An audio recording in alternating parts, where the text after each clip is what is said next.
So, tell me a little, my routine now by now, Yeah, my name is Artemiy. I've been playing the guitar for many years. We've done some breaks. So I started when I was 14 years old. And so I started practicing regularly maybe 4 or 5 years. So and I know nothing about acoustic. Yes, so we'll talk now about, right now about that. I noticed an accent where you are. Russian, здравствуйте. Как дела? I learned Russian in school in Cuba. They made us. I tried to study Spanish. Yes, okay, here you go. Yes. So, tango. Yes. You know actually where the tango came from? Argentina? Yes, correct. And before that? Spain. No. Cuba. Tango is a look. The tango club. Well, just because you asked about it, I'm gonna do a brief survey of that. The habanera rhythm. This was 1801. The first habanera. Habanera, Colamba, eres una flor que canta. Pam, pa, pim, pam, pam. Pam, pam, piriti, tam, pam, pam.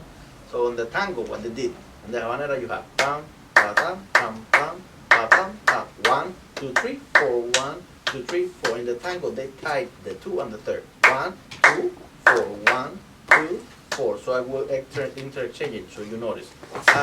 Habanera, i, ta, tam, habanera, i, ta. And that is the milonga rhythm. Pa, pa, pa, which is the predecessor of the tango.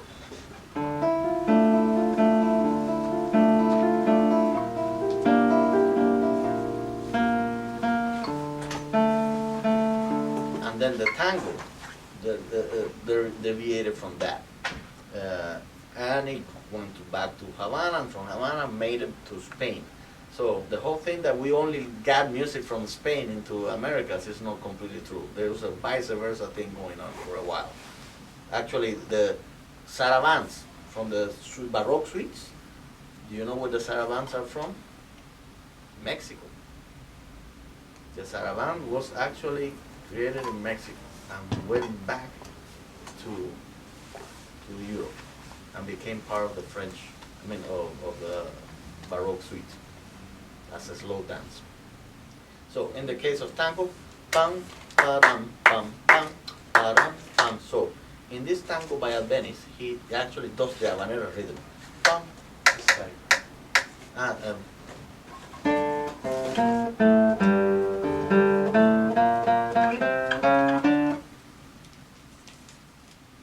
is this Tarraga? It's not an arrangement he did? Well, I made that, I don't remember now, like, Yeah, you know, I'm not sure. because That's Tarraga, right? that's Tarraga, no? Yeah. There's an Albeniz tango that goes very similar to that. Oh, And I'm trying to remember now what it that's is. the, not Isaac, it's the other, Mateo. Yes. Yeah, yeah, Mateo Albeniz, yes. yeah. Um, It's in D so major. this is, going back to the core, it's the habanera rhythm. Ta, ta, ding, dum, dum. Dum, dee, dum, dum, ding.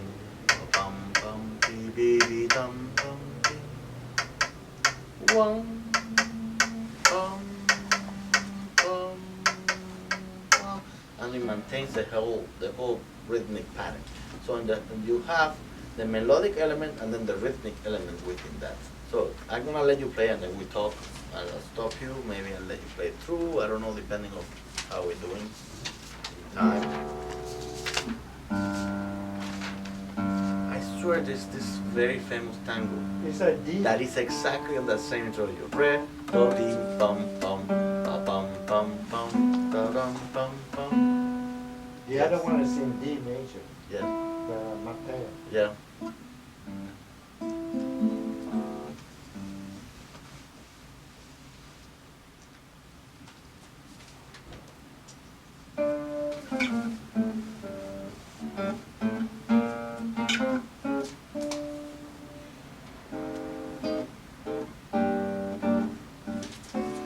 milonga right there. Habanera.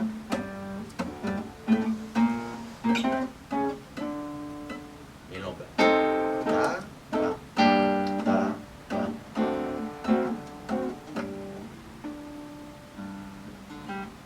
Habanera.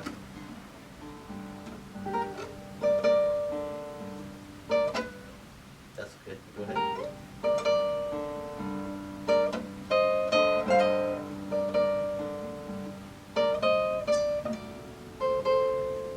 This is exactly habanera rhythm. Split it in between the melody and the bass. Pam, da, dee, pam, pam. Da, dee, pam, pam.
Beautiful.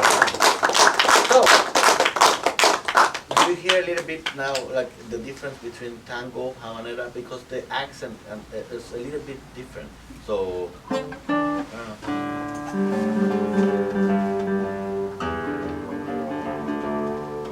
so, so you have do, di, fa, and then when you do this. So the syncopation changes.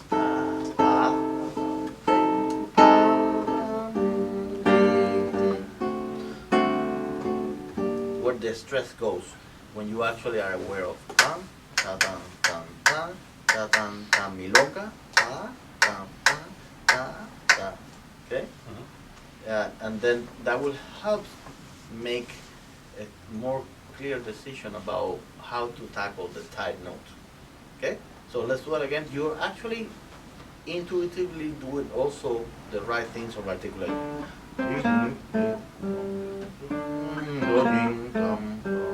So my question is, and this is a very guitaristic thing, 90% of the people do. Why this not short? Why detach that note?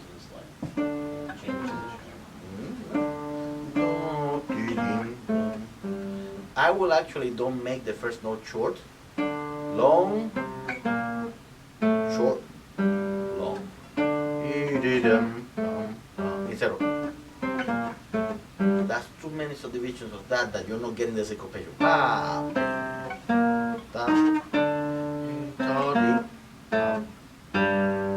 So.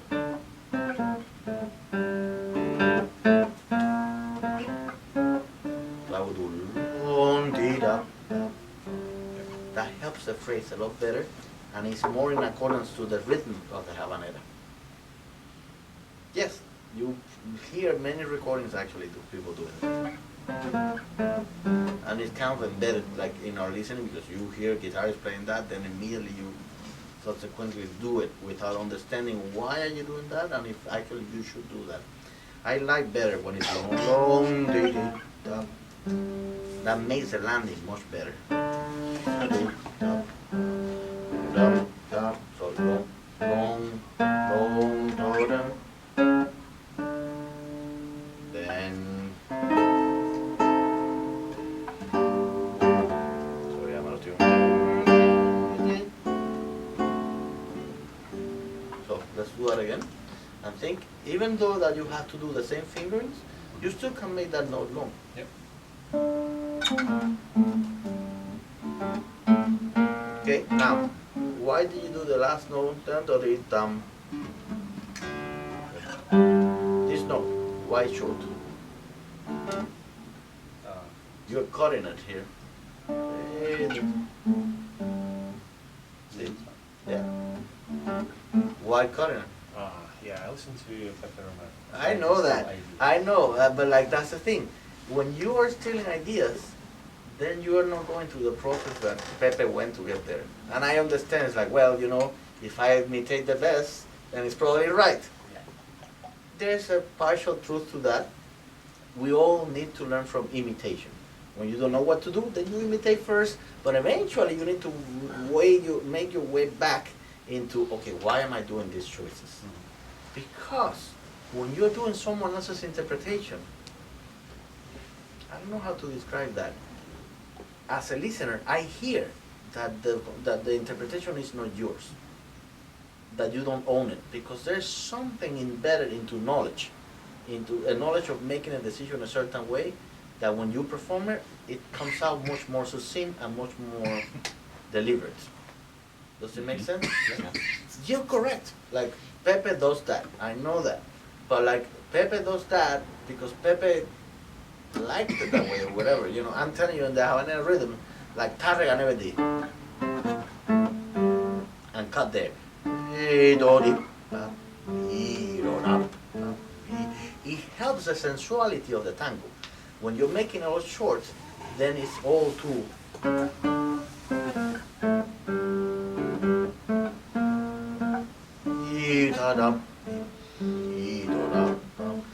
When you leave longer and short notes, then it sounds a little bit more drunken. Let's say it this way. It's like,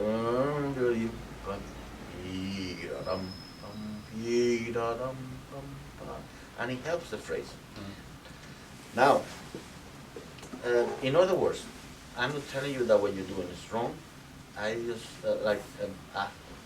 urging you to actually do a little bit more of listening of tango, you know, and see how many you see that they do that short note at the very beginning, and then in between there.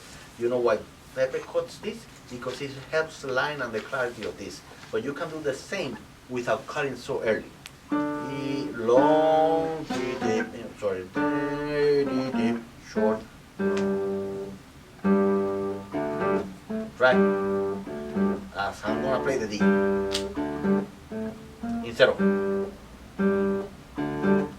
that pause is too much. Okay. And because this repeats, you can always, does it repeat? No, it doesn't quite repeat. It does. Here? Uh, Yeah, no, within the form it repeats. Yeah. So perhaps you can do also that as a way of interpretation, in which you can do the first one,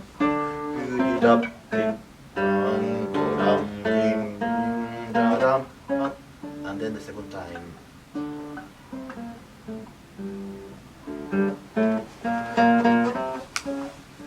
And already you have two different ways of doing the same theme, meaning something different, instead of exactly the same. Do I like what you're doing? Yes. But I know that you're doing it by imitating someone. And you didn't want to, like, because also we have certain stereotypes of what we think the tango can be played. The sample of that is that's what Roland did Tango in the Sky. He wanted to put all the cliches that we think of tango into one piece. It's just full of that. And it's a joke. The whole thing is a joke. So, same thing here. Just listen to some tango, Gardel, early tango, to get you an idea. Listen to how pianists played, like Alicia de la Rocha playing some of the Albeniz tangos, and see what they do, you know. So we don't necessarily just keep doing the same thing that all guitarists do and without understanding even why. You will be able to justify your decision rather than saying, oh, that's what Pepe does and I'm just taking ideas. You know, that's a good excuse, but like it's still better if you are more assertive of what you want with the piece, okay? So, having said that, I won't bother you with that at all. Now you can do all the cutting you want. I know you understood what I mean, but I wanted to talk about this part. So we'll do this, and then we go to that. just after the beginning. Yeah, beginning, because it needs to flow that way.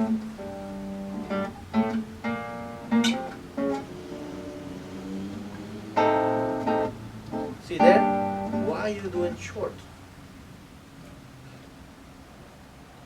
That's the syncopation of the tango. The milonga, I mean G clef.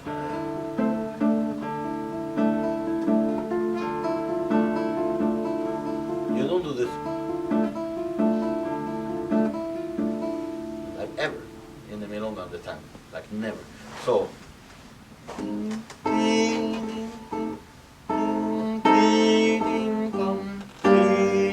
if anything, I will cut right before I play the second note. So I emphasize the syncopation. Tam, tam, pam, pam, tam, pam. Because in the dance, that's when they do the hip thing, you know, and they go sideways. Tam, tam, So that never goes short. And you do it.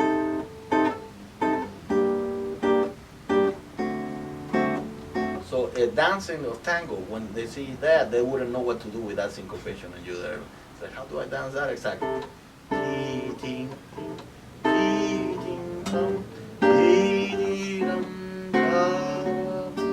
See what I'm getting at? That's right. No, don't cut, don't cut.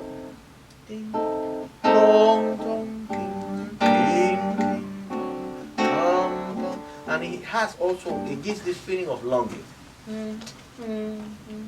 If I could do that, if I do that, if I do that, you know, pam, pam, pam, pam. So it gives a little bit more of melancholy to the line. When you do this is very actively rhythmical. So I'm thinking already like drums or something else rather than.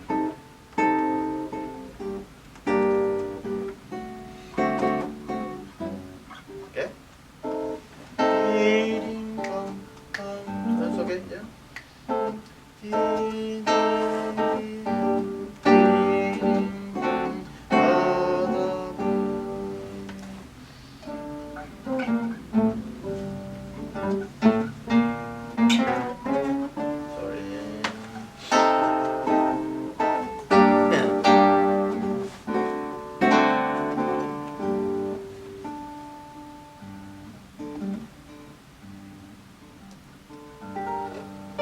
So, what you're doing is okay. Again, it's more like a cliché of habanera you're doing. That's overly short. No, it's not the same non-legato and détaché than staccato.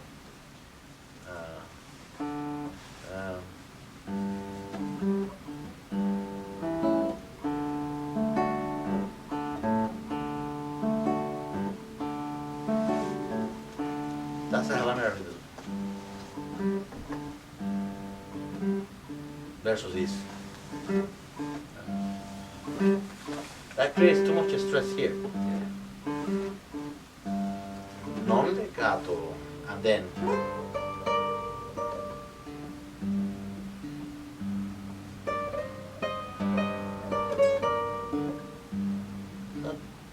that can go there. That's better. There you go.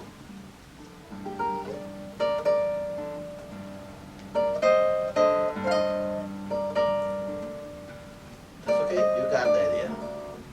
Good, excellent, excellent. Now, before we continue, let's talk about shifting noise here.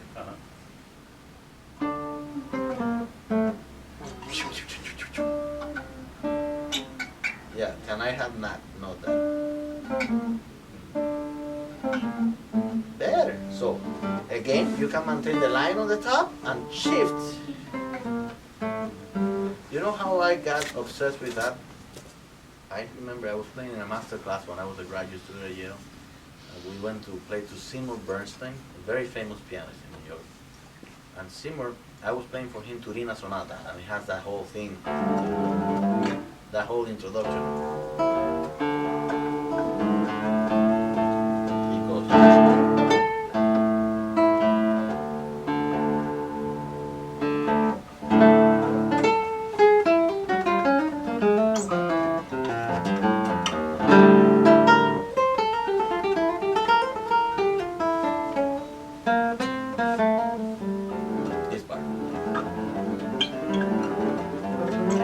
was, and he was like, "What's that noise?" I said, "What noise?" Because it's so embedded into our playing that we don't even notice how much we squeak. It's noise, it's not music. And sometimes we cannot avoid it. But it's a matter of actually of technique. And because you're playing this piece quite well, that's like, so why not like getting you a little bit deeper into the rabbit hole, you know? So, it took me a while. But generally what happens when you're shifting, it's like you're living like an airplane taking off. Yeah. So that's the friction. Like if you do this, on some guitars you can get this noise just by doing. So the idea to not get sound is using more like a helicopter going in, but that's not very organic movement. If you do this, out, move, in, just. If you do this, you squeak. Okay? So that's not very organic to go this way. So what I do is I shift, like if I'm gonna go in this direction, I do this. Then it releases automatically. So I cannot go on the opposite direction and then shift. So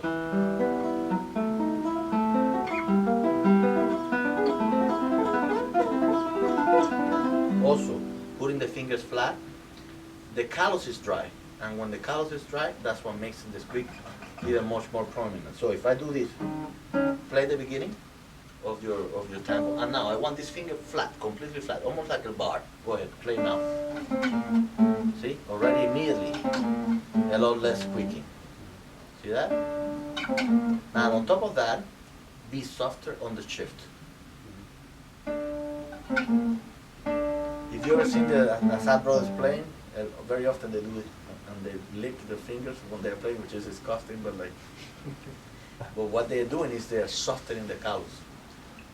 Just play guitar after you take a shower. You squeak a lot less because the callus, the skin that is dry, is moist and it doesn't. And you can do it like that. Some people even put a little bit of Vaseline to help. See, but that's still happening. So I use this Villalobos Prelude number 4 to practice that. And again, here it's dry. But like if I wet a little bit, or if when I'm playing, just the sweat helps.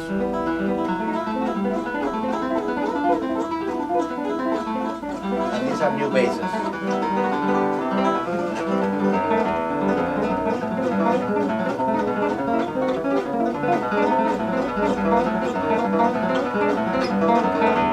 So you get less squeak, and I can do with your guitar too. Same thing, you know. It's a matter of technique. Oh, well, he's on the different tuning, so I can do it. Another thing I don't think moving in both directions. I think more like a typewriter and then resetting. So I'm going up, reset, reset. So I'm only thinking we are designed from the outside to the inside, bring things in. So every time that you're doing something the other way, it's always much more difficult. So when I'm doing a shift, even if I had to do both ways, I kind of slide in and then reset. Slide, reset. So when I'm doing that fast,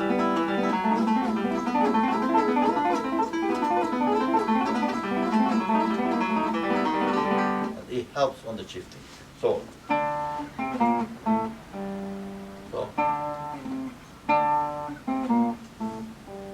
you can do with almost no squeak. Look at my finger. Look where I'm pressing. Right where there's no callus there.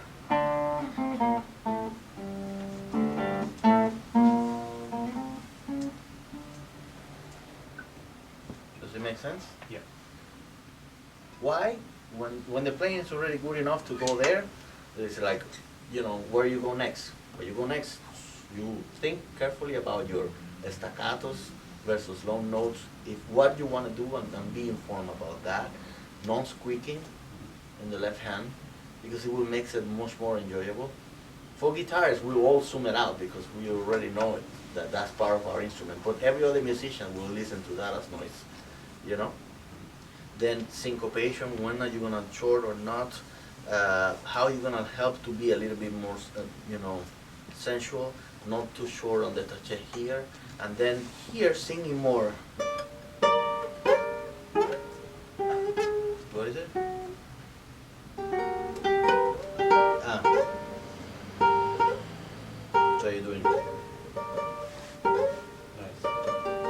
You do 3, and then 2. I would suggest just 2. Do extension, no extension, extension. So, why? Because he's doing 3 and then changing. When you're doing that, I'm gonna isolate. Can you do a favor for me and put your hand on the first finger? No, in my guitar, in the Bill's guitar. Now you're gonna hear only the second string. Because I'm switching from 3 to 2, I'm not getting the same momentum of volume and vibration on the guitar, and I'm dampening a little bit. If he does 2, see? Much more clear. Now 3 to 2, it gets lower.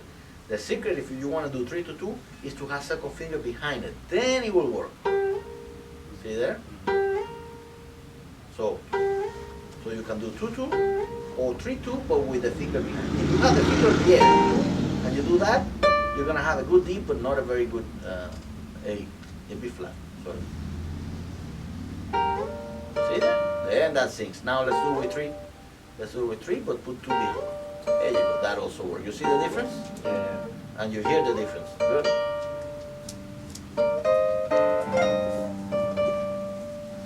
So now we need to carefully work on the repeated notes.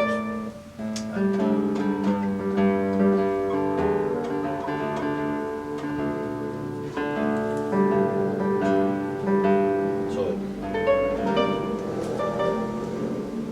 now the idea behind that staccato is not only because of rhythm. It's when you do that staccato and you have a rhythmic pattern behind articulated, then it helps emphasize the melody on the top. When I was talking to the kid before, I don't remember which one of the two. So when I'm doing this, now all of a sudden I hear that note versus this, then that note gets lost.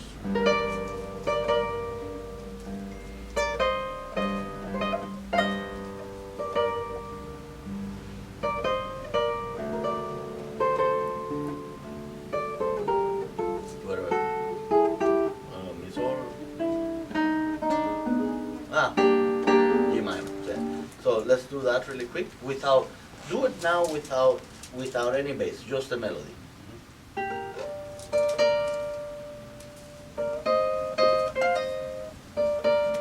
Now, when you're doing 2 notes on the row, you're accenting ta-ta, the wrong note.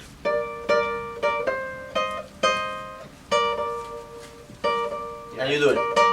Yeah, I changed my right here back and forth. So at first I played like this again, then I changed that and then. But the logic, when you hear tango, is actually they do. Ta-ding, ding, ding, ta-da. It's a phrase.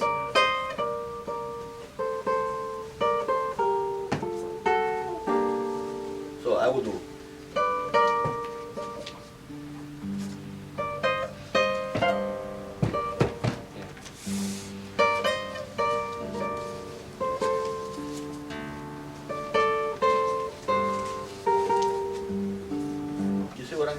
Yeah. Otherwise, it feels like a punch on the wrong place.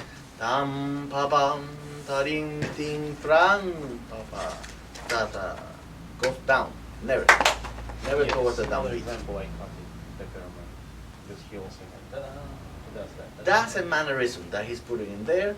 Again, and I respect Pepe like tremendously, but this is what's happening. At some point, when you're already a well-established guitarist, you can do whatever the heck you want in many degrees. Makes it right or wrong, doesn't matter. Many people just start finding ways to keep music fresh. And sometimes when you do some of the things, you can do things that are not necessarily kosher. For example, Desiderio Aniello, playing Asturias. Have you ever heard him play Asturias? Do me a favor and listen to it, and then you'll be like, what? And this guy is an amazing player. You know, he's doing like ridiculous things like, I feel like looking at this phone and find you. Desiderio Aniello, Italian guitarist. Yeah. Yeah.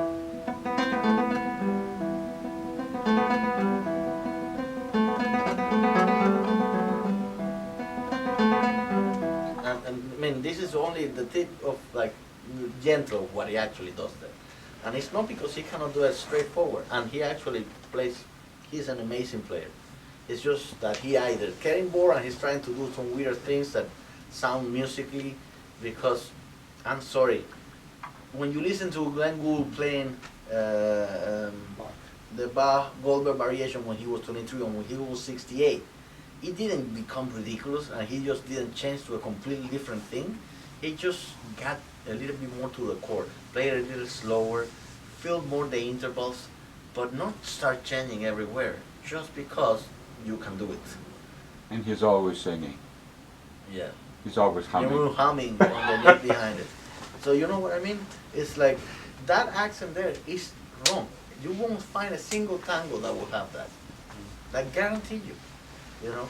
Now that doesn't mean that because it repeats, that if you actually make a conscious choice, and that's when you come and say like, you know what, tango is right there, but I actually like this, or perhaps I can do it on the repetition.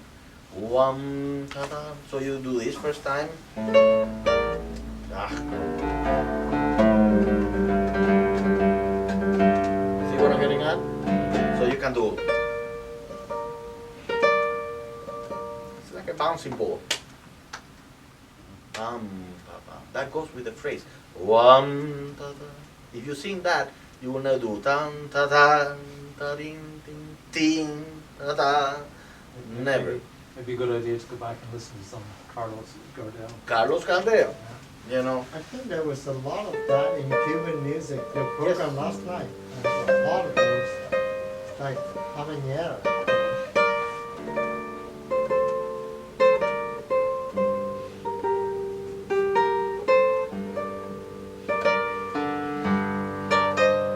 See, this time, second time around, I made a little bit of an accent, but it's really not an accent. What I'm doing is a crescendo.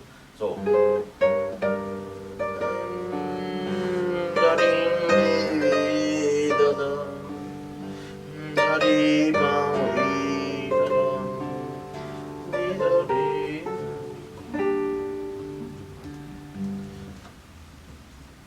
Do this part.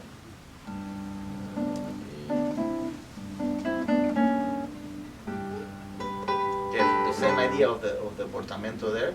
Let me hear that.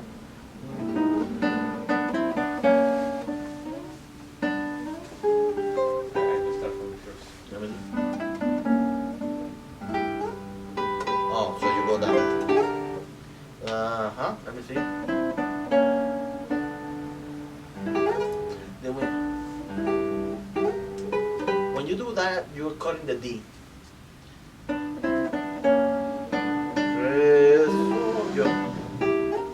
And that's a no go there. So you're gonna drop, and then do it with the bar. Yeah.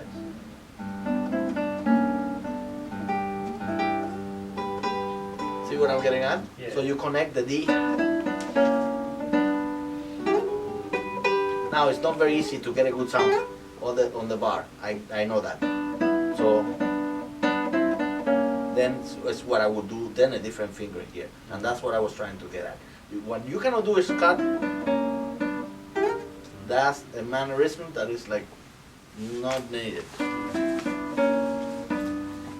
See there? If I do this 4-3, now you have the third finger guide here for your.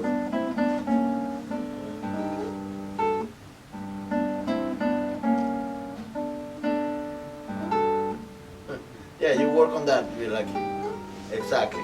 Or this, then and then do the 3-2 and then 4-1. So you can do. What did I say? 3-2. You have 4-1 free, and then that way you are connecting the D to the G and the melodic line. Should it be like, or less, like more gentle? That portamento, look at that, see that, what it has there? That means that it's fast from the first note. But stylistically, it accommodates. Yeah. but that started sounding a little bit like Hawaiians, like key guitar. So you gotta be careful with that. The way it's written, with the eighth note, with the slash across, that means it's fast. There you go. So before we finish, just do from here. You know that it needs to work here, that's no problem.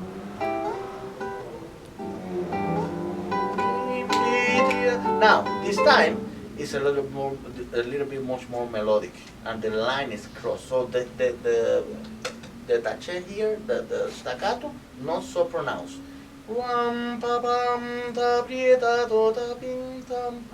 So not so short.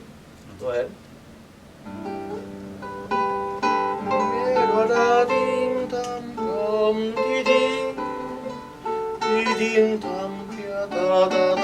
This is a typical habanera descending pattern. Like typical. This is a habanera right here.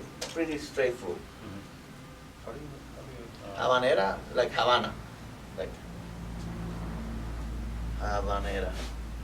So it starts and then the one Yeah, this part is a habanera rhythm.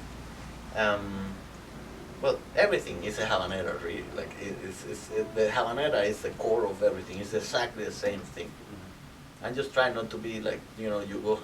I remember when I was a student in Paris, that everything they tried to bring back to Paris, to French music, some way, everything they connected. So I try not to do the same to you. But like, yes, this is pam, pam, pam, pam, and two, bola. That's the habanera rhythm, which is also tango, because it's based out of the same thing. So one, didum, pam, pam, bodam, pam, ba, ba, ba, did. So this is habanera, ta, ta, ta, ta, ta, ta, ta, ta. This is a milonga or tango, which is a variation of the milonga. This. That's why you don't want to do short. That's the tango right there. And then one, da-ding, pam, pam. That's the habanera. Pam, habanera, ding, da-ding, pam, pam, pam. Da-ding, pam, pam, pam. Da-ding, tam, pam, habanera, and that's also habanera there. It's just a slight variation what they did in Spain to make it slower in some parts, some sections. Just this part needs a little bit more lyricism.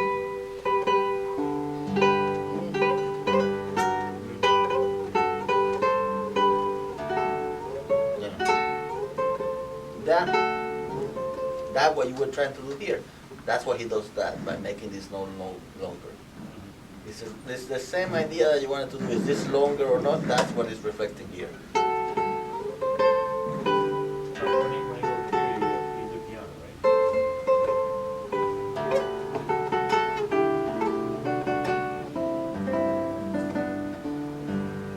right? I never play this piece. You cannot just, from my side reading that I'm doing, just think that I'm gonna do this. I'm just going intuitively, but I'm not making any decisions. Yeah. But it sounds very natural when you. I agree. That's what I'm doing it because I'm feeling it that way. Yeah. But before I tell you, yes, you know what, you should play that softer. I'd say first consider all the choices and then you go with what you want to do there. That you need to have the concept again, one more time, the concept very clearly established of what you want to do with the front, or what you want to do that. And then the ability to justify with your choices. And that would make your interpretation much more grounded, And then I will hear you, and I will hear like what you're trying to do with someone else's interpretation of the piece. And you're playing quite well. It's just like make sure that you think also, for example, a factor of color. How much flesh versus nails you're gonna do there? Yeah.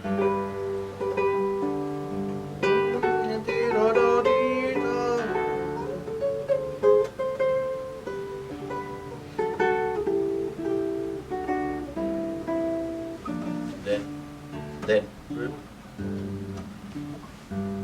using flesh instead of the same time.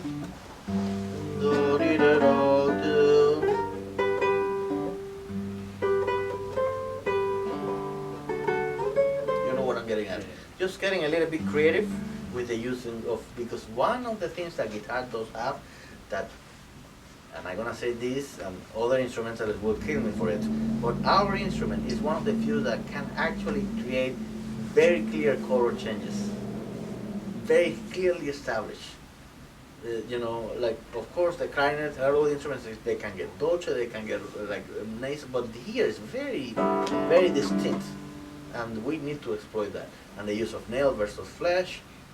Remember also that when Tárrega wrote this was gut strings with flesh, or nail, depending of what the player was, So the feeling of God on the strings, it was completely different sound.